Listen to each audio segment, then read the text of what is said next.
మీ బట్టలకి సాఫ్టింగ్ ప్రొటెక్షన్ ఇచ్చే సరైన ప్రొడక్ట్ ఎలిమ్ ఫ్యాబ్రిక్ కండిషనర్. మళ్ళీ సినిమా విషయానికి వస్తే సాయి కార్తిక్ని, ఇది రెగ్యులర్ క్వశ్చన్ మీకు, సాయి కార్తిక్ని ఎందుకు పెట్టుకోలేదు అన్నది, బట్ అది కాదు క్వశ్చన్. సాయి కార్తిక్ పెద్ద కాంపౌండ్లలో ఎందుకు పడలేకపోతున్నాడు అన్నది మీ ఎక్స్పీరియన్స్ ప్రకారం, మీ ఫ్రెండ్షిప్ ప్రకారం చెప్పండి. నాకు అది కన్ఫ్యూజన్గానే ఉంది ఇప్పుడు కూడా. బేసిక్గా తన సౌండింగ్ బాగుంటుంది, బ్యాక్గ్రౌండ్ మ్యూజిక్ చాలా బాగా కొడతాడు. ఎక్కడో ఒక పెద్ద హీరో సినిమా ఒకటన్నా పడాలి. ఫర్ ఎగ్జాంపుల్ మణిశర్మ గారికి పడిందిగా రాజాది గ్రేట్, అంటే ఇంకా రవితేజ గారిది అక్కడి నుంచి వెళ్ళాక ఇంకా వీళ్ళు బన్నీ గారు కానివ్వండి, చరణ్ గారు కానివ్వండి, ఈ దీనికి వెళ్ళాలంటే మణిశర్మ గారికి చూస్తే బావగారు బాగున్నారు అనేది ఇనీషియల్ డేస్లో ఒక పెద్ద సినిమా పడిపోయింది. చిరంజీవి గారు లాంటి హీరోతో మణిశర్మ గారు కొడితే మామూలు కాలేదు అప్పుడు మ్యూజిక్ స్టార్. సో అలా ఎక్కడో చోట మ్యూజిక్ డైరెక్టర్కి ఒక పెద్ద సినిమా పడాలి. మీకు తమన్ గారికి కానీ, దేవి గారికి కానీ వాళ్ళకి స్టార్స్ దొరికాయి, స్టార్స్ సినిమాలు పడిపోయినాయి, వాళ్ళు ప్రూవ్ చేసేసుకున్నారు. ఇంకంతే, వెనక్కి తిరిగి చూసుకునే పరిస్థితి లేదు. కార్తీక్ అలా ఒక పెద్ద సినిమా పడలేదని నా ఫీలింగ్. ఒక్కటి పడితే తనకి ఎలా పట్టుకుంటాడో మరి, ఎలా సెట్ అవుద్దో తెలియదు, కానీ ఒక్క సినిమా పడితే తను ప్రూవ్ చేసుకోగలడు. సో మేబీ ఆ ఛాన్స్ తనకు దొరకలేదు, అన్లక్కీ అంతే. But talent wise is very good, తను మంచి టాలెంటెడ్. ఓకే, అంటే మూడు చేశాక మీకు కూడా అనిపించవచ్చు కదా, అంటే ఇంకా ఎన్ని రోజులు కంటిన్యూ చేయడం అని మీకు అనిపించి నేను అలా మీరు అన్న దాంట్లో ఒకటి అంటే ఒకటే దాంట్లో వెళ్తున్నప్పుడు ఆడియన్స్ కూడా మళ్ళీ ఇదేనా అని ఒక ఫీలింగ్ వస్తుంది. సో అక్కడ నేను ఒక చిన్న గ్యాప్ ఇద్దామని నేను సాయి కార్తిక్తో పని చేయలేదు. అంతకు మించి వేరే ఇదేం లేదు, తను బాగా చేయడం వేరే ఫోర్స్ అసలు ఏం లేదు. మనం ఏంటంటే 3 సినిమాలు చేసాం, మళ్ళీ మ్యూజిక్లో కానీ దీంట్లో కానీ ఎక్కడన్నా మళ్ళీ అదే సిమిలారిటీస్ తగులుతాయేమో, ఓ చిన్న చేంజ్ ఓవర్ తీసుకుందాం అన్న దీంట్లో చేసుకున్నాం. అందుకని నేను సాయి కార్తిక్ ముందే ప్రిపేర్ చేసి చెప్పేసాను తనకు చెప్పేశాను ఈ సినిమాకి కొంచెం ఉండాలి నేను. అండ్ నిన్న విన్నాను ద బెస్ట్ అని ఇప్పటివరకు వచ్చిన ఎక్కువ ప్రాఫిట్ ఈ సినిమా అంటే దిల్ రాజు గారికి, నిజమా? అది నిజమే. అంటే ఇంతకుముందు ఇంత ప్రాఫిట్ ఏది రాలేదా? ప్రాఫిట్ అంటే డిపెండింగ్ అపాన్ మనం తీసిన బడ్జెట్, చేసిన బిజినెస్, ఆ బిజినెస్ రెండు క్యాలిక్యులేట్ అవుతాయి. అంటే మన నంబర్స్ చెప్పకూడదు, కానీ డీజే ఉండే ఇంతకుముందు, అది ఎంత చేశారు ఎంత వచ్చింది అనేది మనకు కరెక్ట్గా నంబర్స్ తెలియదు. That is the highest profit. Okay, ఇప్పుడు దీనికి ఛాన్స్ ఉంది. ఇది ఆల్మోస్ట్ ఆయనకి ఛాన్స్ ఉందంటే ఎస్టిమేట్ చేసి చెప్పేశారు. ఆల్మోస్ట్ మనకు వచ్చింది, మనం శాటిలైట్ డిజిటల్ చేసింది మొత్తం ఒక వాళ్ళకి ఒక ఐడియా ఉంటుంది కదా. So it's going to be huge margin అనేది తెలిసిపోయింది. మనం చేసిన బడ్జెట్కి, వచ్చిన రెవెన్యూకి, చేసిన అదర్ బిజినెస్లు అన్నీ కలిపితే ఇది చాలా పెద్ద ప్రాఫిట్ రాబోతుంది. అది రాజుగారికి నాకు చిన్న ఛాలెంజ్ జరిగింది. సో అందుకే ఆయన పాపం చెప్పారు. ఛాలెంజ్ అంటే in the sense positive challenge. 6 సినిమాలు రిలీజ్ అయినాయి కదా ఎప్పుడు లాస్ట్ ఇయర్. అంతకుముందు లాస్ట్ ఇయర్లో రాజుగారి బ్యానర్లో 6 ఫిలిమ్స్ రిలీజ్ అయ్యాయి. సో అన్ని సినిమాలు ప్రాఫిట్, దాదాపు ఒక 100 కోట్ల దాకా మిగిలిన సినిమాలు అన్నీ. సో అన్నిట్లో చూస్తే నీ రాజాది గ్రేట్ తక్కువ ప్రాఫిటే కంపేర్ టు మిగతా సినిమాలతో పోలిస్తే ఇది తక్కువ ప్రాఫిట్ అన్నారు. నేను అన్నాను, నా కరెక్ట్ సీజన్ రిలీజ్ చేయలేదండి మీరు అన్న. నాది దీవాలి, అన్ సీజన్ రిలీజ్ చేశారు మీరు, నాది సీజన్కి వచ్చుంటే మీకు అన్నిటికంటే ఎక్కువ ప్రాఫిట్ తెచ్చి చూపిస్తా అన్న. అబ్బా అన్నాడు. అవును సార్ అన్న. ఇదంతా నవ్వుతూ జరిగింది. సో అది యాక్సిడెంటల్గా మేము సంక్రాంతికి రావటం, అది అనుకున్నట్టు అది పే చేయటం, విపరీతంగా పే చేయటం, సో అన్నీ ఒకసారి కుదిరేసినాయి. అని ఇంకా వదులుకోరా మమ్మల్ని. అంటే మనం ఎంత గొప్ప సినిమా తీసినా, ఏ సినిమా తీసినా కూడా ప్రేక్షకులు మర్చిపోవడానికి 1 వారం 2 వారాలే అవుతుంది ఈ రోజులలో. మనం బాహుబలి తీసినా నెక్స్ట్ 3rd వీక్ 1 మంత్ తర్వాత మర్చిపోయే పరిస్థితులే ఉన్నాయి. ఎందుకంటే కంటెంట్ వచ్చేస్తుంది నెక్స్ట్. అంటే మీరు ఎంత ఎంజాయ్ చేసినా, ఎంత కష్టపడి సినిమా తీసినా ఎంజాయ్ చేసే పీరియడ్ వారం, మహా అంటే 2 వారాలు కదా. అంటే ఒకప్పుడు అలా లేకుండే, 100 రోజులు నడుస్తున్నాయి కాబట్టి ఉండేవి. ఇలాంటి పరిస్థితి వచ్చింది కదా ఇప్పుడు. అలా అంటే గుర్తుండిపోయే సినిమాలు చేయాలంటే ఏంటి దానికి? అంటే ఇప్పుడు దానికి ఆల్టర్నేటివ్ ఏంటి? అంటే గుర్తుండాలి అసలు ఈ సినిమా, ఇంకా అసలు పాత సినిమాలాగా గుర్తుండిపోవాలి, 1 సంవత్సరం అంతా గుర్తుండాలంటే ఏం చేయాలి?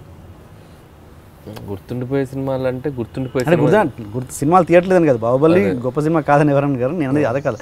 బాహుబలి లాంటి సినిమా తీసినా కూడా 1 మంత్ తర్వాత మళ్ళీ నెక్స్ట్ ఏంటి అంటున్నారు.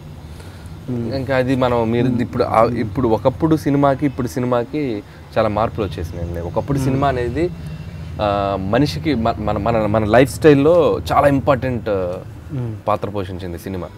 ఫర్ ఎగ్జాంపుల్ శంకరాభరణం కానీ స్వాతి ముత్యం కానీ అట్ ది సేమ్ టైం బొబ్బుల్ రాజా వచ్చినాడు, గ్యాంగ్ లీడర్ వచ్చినాడు, ఘరానా మోడ్ వచ్చిన ఎనీ జోనర్ సినిమా అంటే మనం ఒక మార్నింగ్ షోకి వెళ్ళి చూసేద్దాం అని ఆ సినిమాతో ఎక్కువ కనెక్ట్ ఉండేది, ఎక్కువ ట్రావెల్ ఉండేది, మనకి ఎక్కువ దాని మీద డిస్కషన్ చేస్తూ ఉండేవాళ్ళం. ఇప్పుడు రాను ఏమైపోయిందంటే సో మెనీ ఆప్షన్స్ అయిపోయినాయి. అమెజాన్ వచ్చింది, నెట్ఫ్లిక్స్ వచ్చింది, సోషల్ నెట్వర్క్లో డైవర్షన్స్ ఎక్కువైపోయినాయి. అంటే మనకున్న ప్రయారిటీ లిస్ట్లో సినిమా అనేది చాలా వరకు తగ్గుతూ వచ్చేసింది. ఇలాంటి స్టేజ్లో మనం గుర్తుండిపోయే సినిమా ఇచ్చినా వాళ్ళు గుర్తుంచుకునే పరిస్థితిలో లేరు. సో కాబట్టి ఆ ఆప్షనే లేదు మనకి ఇప్పుడు. కాబట్టి మీరు అన్నట్టు 3 నెలలు గుర్తుంచుకున్నారంటే అద్భుతమైన సినిమా అని అదే బాహుబలి. నాకు తెలిసి బాహుబలి ఇంకొంచెం ఎక్కువ గుర్తుంచుకుండొచ్చు, ఇంకా ఎక్కువ కాలం గుర్తుంటుంది. బట్ మీరు అన్నట్టు ఆ జనాల మైండ్ సెట్లో కూడా మిగతా ఇవి ఎక్కువ స్పేస్ ఆక్యుపై చేసేసి సినిమాకున్న గుర్తుపెట్టుకోవాల్సిన ఇంపార్టెన్స్ కొంచెం తగ్గిపోయింది. సో ఆ టైంకి వచ్చి ఆ సాటర్డే సండే మనం ఎంటర్టైన్ అయ్యామా వెళ్ళామా అంతే. నెక్స్ట్ వాళ్ళ లైఫ్లో వాళ్ళు చాలా బిజీగా అయిపోయారు. ఓకే అండి, ఇంటర్వ్యూ ఫినిష్ అయింది. ఫైనల్గా మన ఇమిటేషన్ అండ్ మిమిక్రీ రౌండ్ అది ఏదో చేసేస్తే ఏం చేయాలబ్బా, ఎట్లా ఎవరిది చేయాలి నాకేం తెలుసు. ఇప్పుడు నాకు ఇది అవసరం అండి, దేంట్లో మాస్టర్ ఇప్పుడున్న ట్యాగులు చాలు, మళ్ళీ ఇదొక ట్యాగ్ అవసరం, మళ్ళీ దీన్ని బట్టి అనిల్ ఇంకోటి బాగుంటుంది చేయండి. ప్రాపర్గా పర్లే చేయండి. ఆల్రెడీ రావుగోపాలరావు ఇక్కడ చూశాను, బట్ అది వద్దు ఇంకా రిపీట్. అది ఎవరికి తెలియదండి, మీరు చూసింది ఎవరు చూసుంటారు, అదే చేద్దాం. లేదు వద్దు కాదు ఎవరు చూసుంటారు, పర్లేదు. ఇది ఇంకా ఎక్కువ మంది నాకు వేరే అంత బాగా రావు, ఆయనతో బాగా వస్తుంది. నాకు ఫ్రెష్ ఫీలింగ్ ఉండాలి కాబట్టి అది చేసిన తర్వాత ఆయన చేద్దాం మళ్ళీ. ఇంకెవరు ఉన్నారు ఏమయ్యా అని మోహన్ బాబు గారు చెప్పచ్చు. అరిస్తే కరుస్తా, కరిస్తే చరుస్తా, చరిస్తే సంథింగ్ అలాంటి. అంటే ఓకే రెగ్యులర్ విని ఉన్న వాయిస్లు వద్దు, కొంచెం రెగ్యులర్ ఏదన్నా. నాకు శ్రీనివాస్ రెడ్డి దగ్గర సిఎస్ఆర్ది బాగా చేస్తుండేవాడు, ఆయన దగ్గర ఒకటి సిఎస్ఆర్ గారిది ఉండేది కదా, ఆమెను పాచిక వేసినచో ద్రౌపదిని మనము ఏదో సంథింగ్ అలా వస్తుంది సంథింగ్ అదొకటి. అలా కాకుండా మామూలుగా పర్సన్స్ ఓకే ఆర్టిస్టులను ఫెమిలియర్ పర్సన్ కాకుండా మన సెట్లో ఇమిటేట్ చేయడం అలాంటి బాగా చేస్తుంటారంటే సెట్లో వాళ్ళనే, అది మీకు వాళ్ళు ఎవరో తెలియదు కదా పర్టికులర్ ఎవరో వాళ్ళు ఎంజాయ్ చేస్తారు. ఓకే సరే ఓకే ఆర్టిస్ట్ చేయండి లేండి పోనీ ఒక మంచి ఆర్టిస్ట్ అనిల్ రావిపూడి అని చెప్పడానికి ఏదైనా ఒక జనరల్ సీన్. అప్పుడు మీకు ఒక స్టోరీ నరేషన్ ఇవ్వాలి, ఒక సీన్ స్టోరీ నరేషన్ ఇస్తే మీకు అర్థం అవుతుంది, సీన్ చెప్పగలుగుతుంటే అది అర్థం అవుతుంది.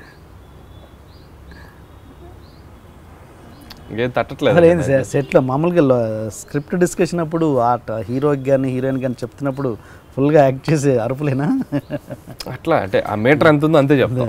ఇప్పుడు వెంకటేష్ గారిది చెప్పాలంటే మనకు అన్నపూర్ణమ్మ గారితో ఉంది, ఆ డైలాగ్ మీరు చూసింటారు, అది మన నరేషన్ లో కూడా అదే ఉంటుంది. ఊరికే ఇంట్లో కూర్చోపోతుంది చెప్పండి అన్నపూర్ణమ్మ గారిదే, నేను అన్నపూర్ణమ్మ గారు అట్ట పిల్లని కాల్చుకు తినకపోతే దాని కడుపులో కాయ గాయించవచ్చుగా అంటే అన్నపూర్ణమ్మ అంటే. అప్పుడు వెంకటేష్ గారు అంటారు 24 గంటలు నా కొంపలు ఏడుస్తుంటే కాయ ఎక్కడ కాస్తే నీ తలకాయ అంటారు. స్ట్రెస్సింగ్స్ కాయ తలకాయ అలాంటి. సరే రావుగోపాలరావు గారు చెప్పండి, ఇంకా లేదు కాబట్టి ఆల్టర్నేటివ్. రావుగోపాలరావు గారిది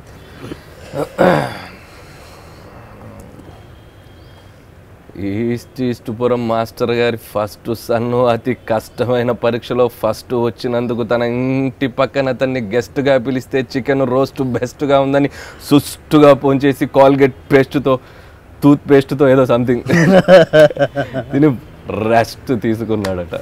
ఏదో ఒక డైలాగ్ సూర్యుడు ఏదో చెప్పారు అదే సెక్రటరీ ఆకాశంలో మడ్ర జరిగినట్లేదు, సూర్యుడు నెత్తురుగడ్డలా లేడు, ఊకే తిని తొంగుంటే మడిసికి గొడ్డుకి తేడా ఏటుంటుంది, మడిసి అన్నాక కూతంత కళా పోసలు ఉండాలా.